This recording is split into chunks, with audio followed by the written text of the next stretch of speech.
Recently, KPMG have been in the spotlight for its role as liquidator of Debenhams Ireland and their treatment of striking workers.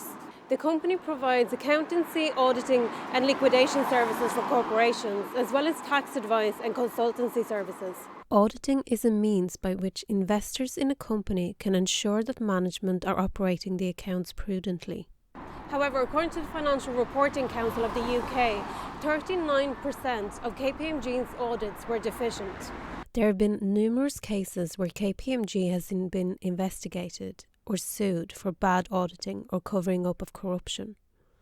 Companies include failed US bank Fannie Mae, German tech giant Siemens, printer producer Xerox, and UK construction firm Carillion.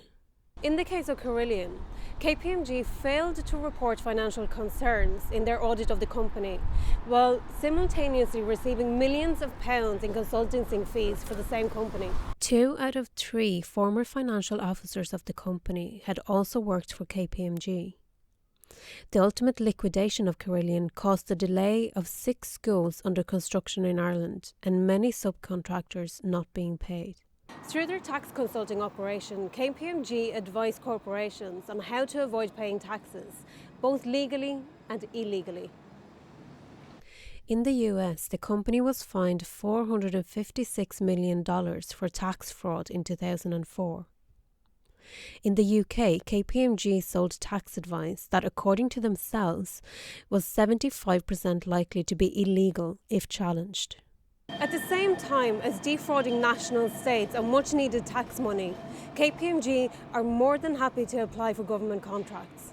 They were paid approximately €11 million in consultancy fees for the tendering process of the National Broadband Plan. To counteract their failures and corruption and to rescue the reputation of the company, KPMG set up a public interest committee in 2013 comprising of 3 supposedly independent members. Currently, 2 of those are former right-wing politicians, Pat Cox and Mary Harney. KPMG is a company that operates on behalf of the 1%. It covers up corruption and helps the super rich avoid paying taxes.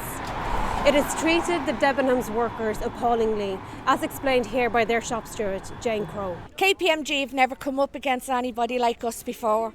This is a first for them. They're normally used to people just lying back and taking what they offer, which is taking their jobs and just classing us like numbers. But the Debenhams workers decided to stand up for ourselves and look for our agreed redundancy package. They offered us $1 million back in August, but that wasn't acceptable.